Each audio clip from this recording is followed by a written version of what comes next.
Albanian thief Elira Krasniqi shocked an entire town. And her mysterious husband, Arben Krasniqi, may hold the key, but the truth behind their twisted story will leave you asking, what the hell is going on?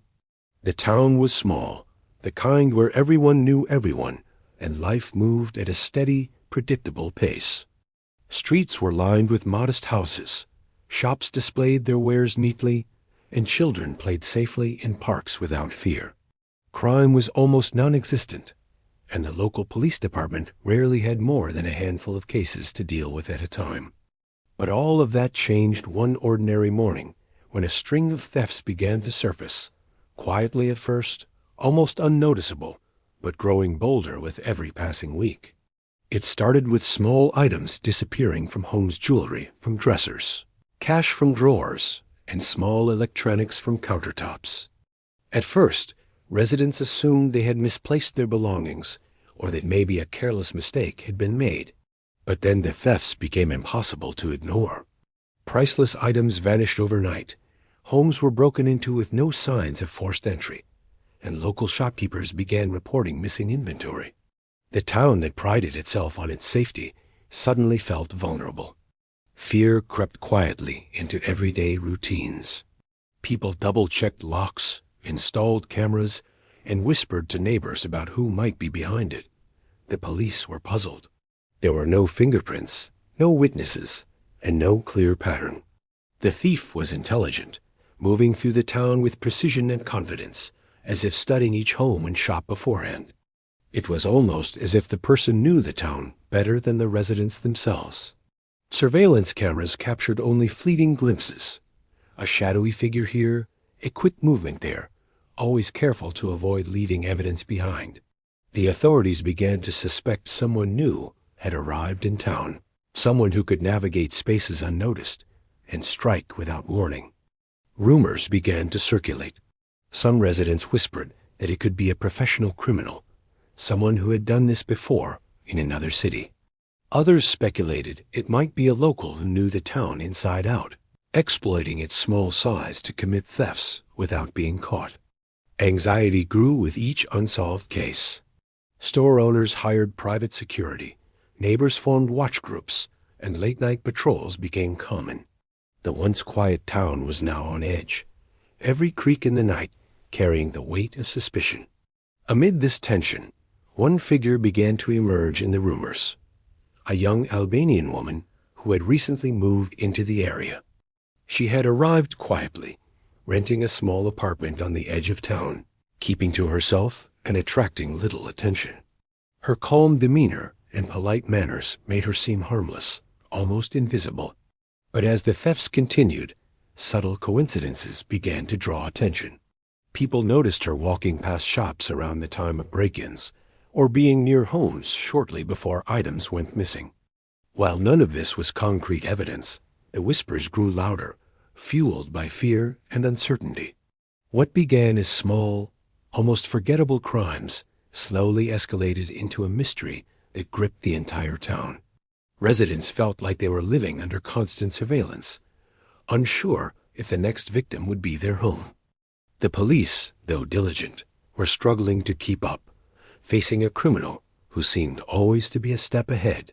The town had changed overnight. Life that once felt safe and ordinary now carried an undercurrent of tension, suspicion, and fear. In the midst of it all, one question loomed over every conversation. Who was behind these thefts, and what did they want?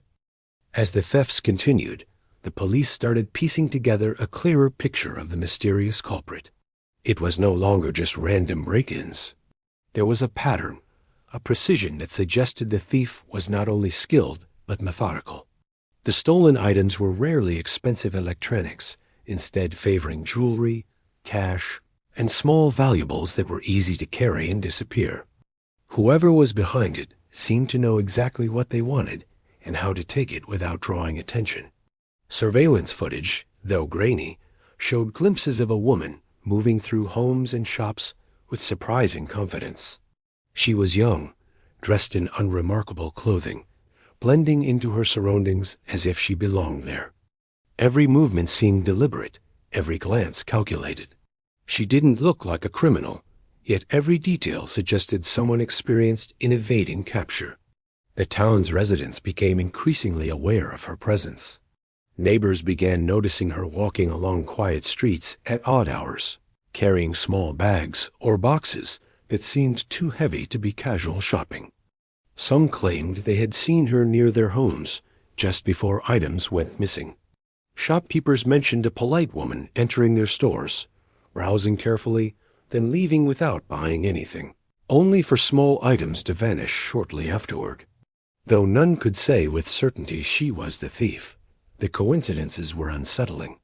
Fear and suspicion began to grow, slowly changing the town's atmosphere.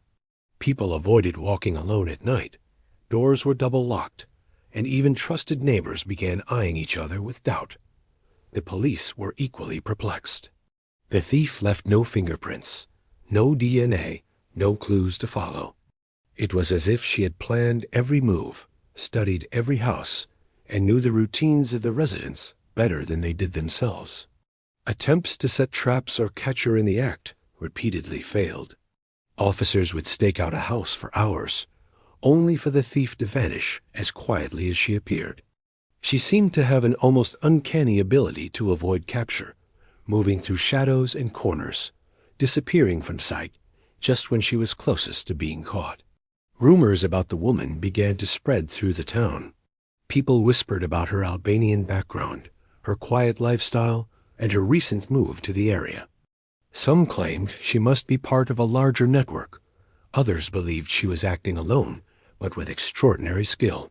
Speculation ran wild. Was she desperate, a criminal mastermind, or simply someone forced into a life of crime? The police had no answers, and the town's curiosity only intensified the mystery. As weeks passed, it became clear that this thief was different from any other the town had encountered. She did not act recklessly, did not make noise, and never left evidence that could be traced back to her. It was as if she were a ghost, appearing and disappearing at will, taking what she wanted without remorse, and leaving the town to question their own safety. Every stolen item, every unexplained disappearance added to her legend, making her not only a criminal, but also a symbol of the fear and uncertainty that had settled over the once peaceful town. The line between reality and rumor blurred, and the search for the thief became more than a police investigation. It became a psychological puzzle that challenged the town. Sense of trust, safety, and order. After months of carefully planned thefts, the authorities finally caught a break. A local jewelry store reported a suspicious figure lingering near the display cases late in the evening. Security cameras captured a clear enough image to identify the woman who had become the town's unseen terror. The police acted quickly, arriving at her apartment before she had a chance to vanish. What they found inside was alarming stolen jewelry, cash, and small valuables meticulously organized, ready to be sold or hidden. It was undeniable. She had been orchestrating these crimes with methodical precision. The arrest itself made headlines. Residents crowded around the police station, eager to catch a glimpse of the woman who had caused so much fear and confusion. She appeared calm, almost serene, as officers escorted her into custody. There was a strange contrast between her composed appearance and the chaos she had caused. The stolen items alone told the story of a criminal who was not only skilled but careful, someone who had calculated every risk and every step along the way. Yet despite the mounting evidence against her, what happened next shocked everyone far more than her capture. When questioned, she did not confess. Instead, she offered a story that nobody expected, one that shifted the narrative entirely. She claimed that she had not committed the thefts of her own volition and placed the blame on her husband. According to her, he had manipulated and coerced her, forcing her to carry out the crimes while he remained safely in the background. This revelation stunned the investigators. For weeks, the woman had been painted in the public eye as a cunning, invisible thief. Now, she claimed to be a victim, trapped in a complex and controlling relationship that had forced her into a life of crime she would not have chosen herself. The authorities were skeptical.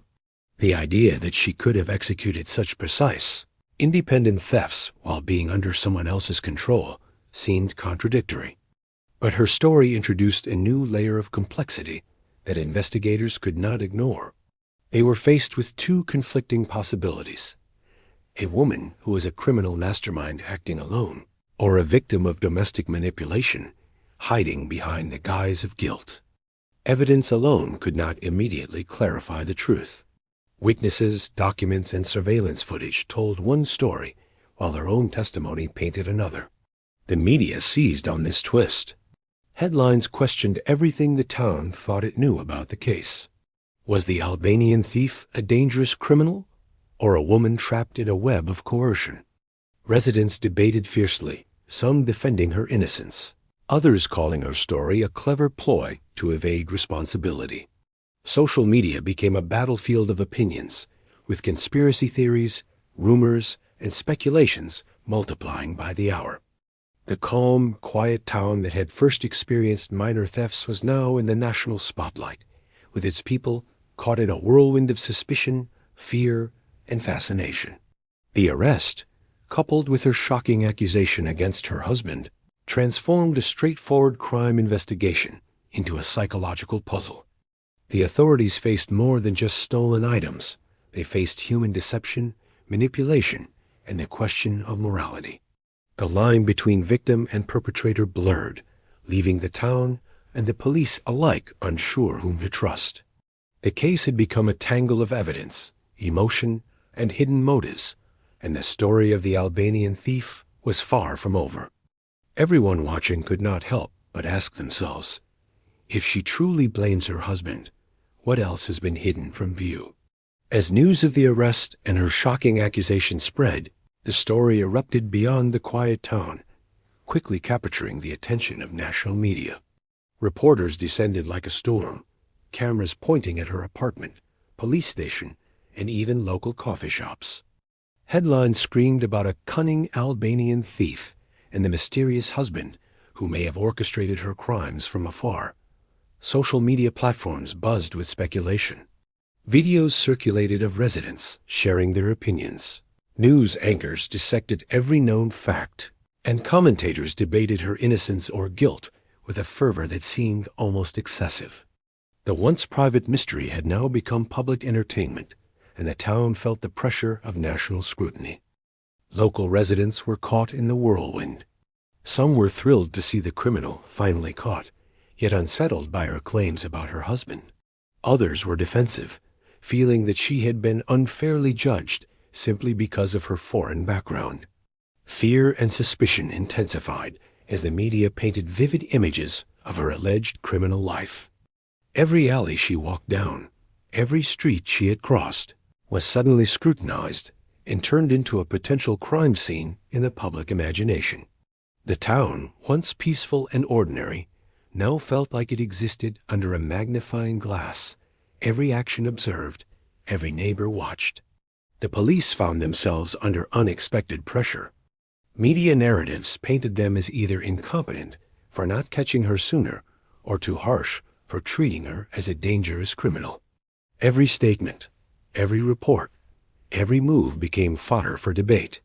Investigators who had spent months painstakingly gathering evidence suddenly had to defend their methods and motives in front of a global audience.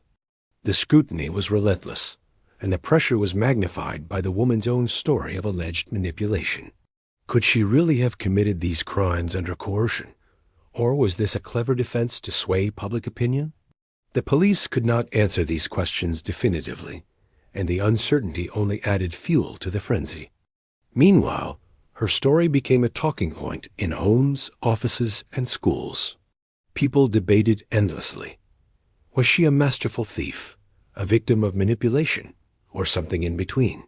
The line between fact and speculation blurred as new insights appeared. Online claims about her family, her background, her past moves in different cities, and her alleged connections. Experts in criminal behavior were invited on news programs to analyze her motives, and public interest grew exponentially.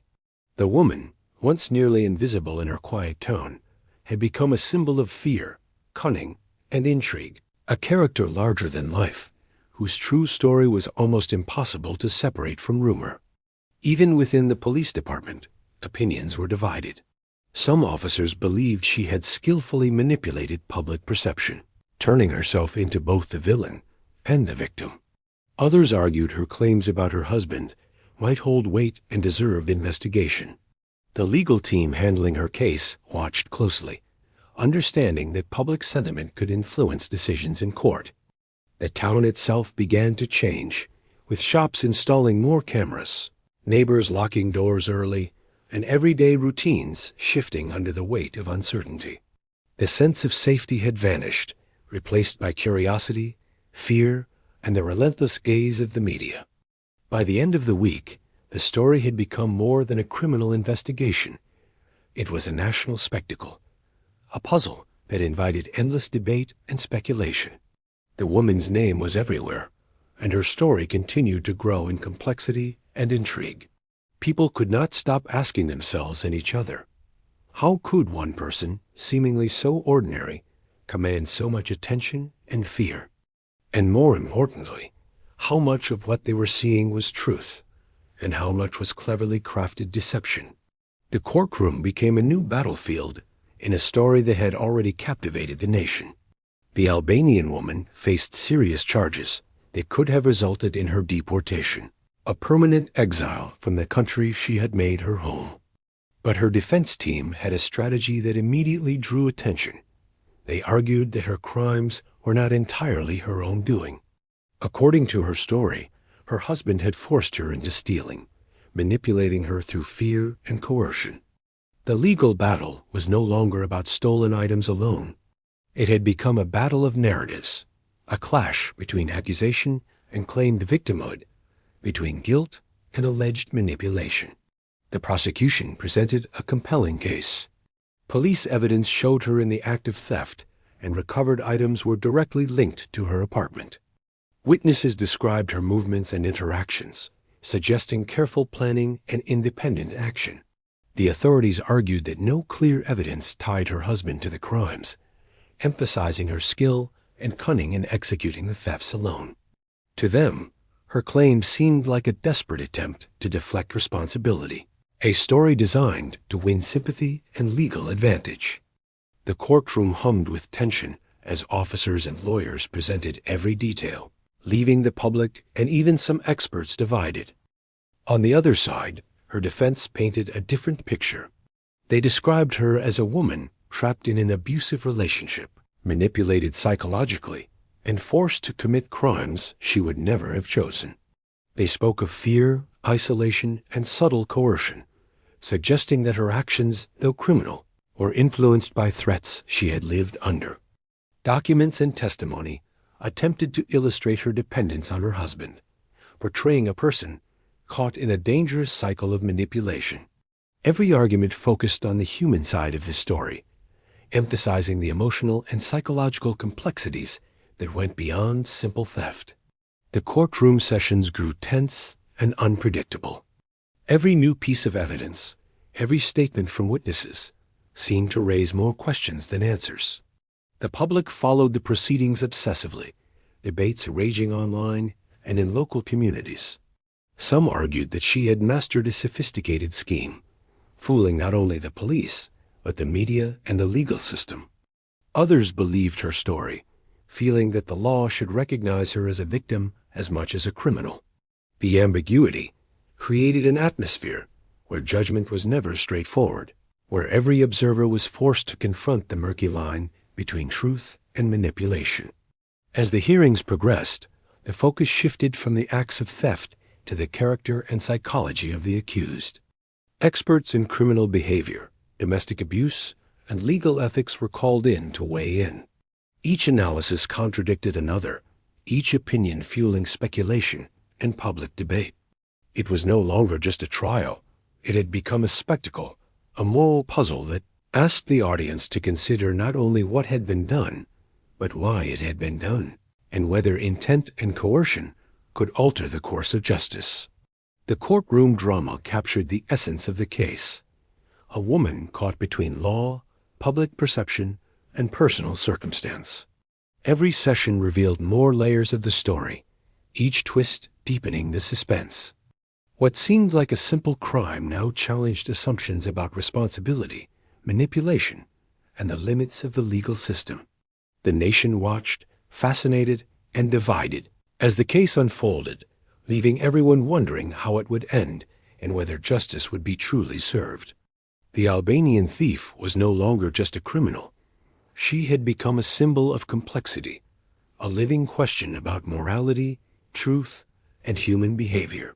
Just when it seemed the case could not grow more complicated, investigators uncovered a series of unexpected revelations that sent shockwaves through the courtroom and beyond. A careful review of records revealed that the woman's husband had left the country months before the thefts even began. Travel logs, visa stamps, and witness statements all confirmed that he had been living abroad, far removed from the quiet town where the crimes were committed. This revelation threw her entire defense into uncertainty. Could she really have been coerced by someone who wasn't physically present? Or had she fabricated the story to shift blame away from herself? The discovery raised more questions than it answered and forced both the prosecution and the defense to rethink their strategies. New evidence began to surface, painting a murkier picture of her involvement. Witnesses came forward with conflicting accounts of her behavior, some describing her as quiet and unassuming, while others spoke of her studying homes and shops with an intensity that suggested premeditation. Security footage from different neighborhoods revealed her in locations that coincided precisely with thefts, and in some cases she was seen carrying small bags that later contained stolen items. The prosecution seized on these details, arguing that her claims of manipulation were unlikely and that she had acted independently. Yet, without a clear motive, the question remained: why would she risk everything for these thefts if she was acting alone? The investigation also hinted at a hidden network of accomplices. Neighbors mentioned seeing unfamiliar faces near her apartment at odd hours, and certain purchases at local stores seemed unusually frequent and large for someone living alone. Law enforcement began exploring the possibility that she had help, perhaps from people who remained invisible to the public eye. Each new lead opened up more avenues of inquiry, stretching the investigation into uncharted territory. It became clear that the story was not just about a single woman or a mysterious husband, but possibly an entire network operating in the shadows, hidden within the seemingly ordinary town. The court proceedings reflected the growing complexity of the case. Lawyers from both sides scrambled to incorporate the latest findings, presenting evidence, questioning witnesses, and debating interpretations. The public, already captivated, watched the narrative twist and turn, unable to separate truth from speculation. Social media exploded with theories, from suggestions that she had masterminded the thefts alone to claims that a broader criminal network was at work. Even experts brought in to analyze the psychological aspects of the case were divided, some arguing that she had exhibited traits of manipulation and cunning, while others suggested vulnerability and coercion were at play. By the time the revelations were fully digested, the case had transformed into something far beyond ordinary criminal proceedings. What had started as a series of thefts had evolved into a labyrinth of deception, hidden motives, and unanswered questions. The public was left guessing, the police were left strategizing, and the courtroom had become a stage where every twist added suspense, uncertainty, and intrigue. The line between perpetrator and victim blurred further with each new fact, leaving everyone, investigators, legal experts, and citizens alike, wondering what the truth truly was. One thing was certain: nothing about this case was simple, and every revelation only deepened the mystery. The day of the verdict arrived with a tension that seemed to grip the entire town. Courtrooms were packed with journalists, legal experts, and residents who had followed the case from the very beginning. Every seat was filled, every corridor buzzing with whispers and speculation. People had been waiting for months to see how this story, already twisted with lies, manipulation, and unexpected revelations, would finally conclude. The atmosphere was thick with anticipation, as if everyone present felt that the outcome would not just affect the accused, but the very sense of justice itself. Inside the courtroom, the judge reviewed mountains of evidence, weighing each piece carefully. The stolen items, the surveillance footage, the conflicting witness statements, the absence of her husband during the crimes, and the claims of coercion, all of it created a complex puzzle. Lawyers from both sides presented their final arguments with intensity, reminding everyone of every detail that supported their case. The prosecution emphasized her skill, the precision of the thefts, and the independence with which she had acted. They argued that the elaborate claims of coercion were nothing more than a calculated attempt to avoid deportation. Meanwhile, her defense portrayed her as a woman trapped in a web of manipulation and fear, navigating circumstances beyond her control. Each side painted a starkly different picture, leaving observers uncertain who truly held the truth. Outside the courtroom, media coverage reached a fever pitch. News channels broadcast live updates, social media threads exploded with debate, and online forums dissected every possible outcome. Viewers nationwide were captivated, drawn in by the tension, the twists, and the sheer unpredictability of the case. The story had become more than a crime. It had become a spectacle, a reflection of how fear, sympathy, and fascination could collide in the public consciousness. Everyone watching wanted answers, yet no one was quite sure what those answers would look like. When the verdict was finally announced, silence fell over the courtroom like a heavy fog. The judge ruled that she would avoid deportation. The decision sent shockwaves through everyone present and across the nation. Gasps echoed in the room. Reporters scrambled to update their feeds, and the public erupted with reactions ranging from outrage to relief. Critics argued that a cunning criminal had managed to manipulate the system, escaping accountability despite the overwhelming evidence. Supporters claimed that justice had recognized the complexities of human behavior, acknowledging that circumstances could force people into actions they might not have chosen otherwise. The courtroom, once a place of tense anticipation, became a stage for disbelief, debate, and incredulity. The verdict left a lasting impact. Residents returned to their routines, but the sense of security that had existed before the thefts was forever altered. Conversations in cafes, homes, and workplaces were filled with speculation about what had really happened, whether justice had been served, and how someone could navigate such a dangerous web of crime and deception. The woman quietly moved on, disappearing into the folds of everyday life, leaving behind a legacy of unanswered questions, uncertainty, and fascination. By the end of the day, one sentiment was shared by nearly everyone who had followed the case. The story defied simple explanations. The line between guilt and innocence, victim and perpetrator, had been blurred beyond recognition. In the court of public opinion, the debate continued, fueled by the shocking twists and the unexpected verdict. The nation had witnessed a story that challenged assumptions, questioned morality, and left everyone asking the same question: what the hell had really been going on?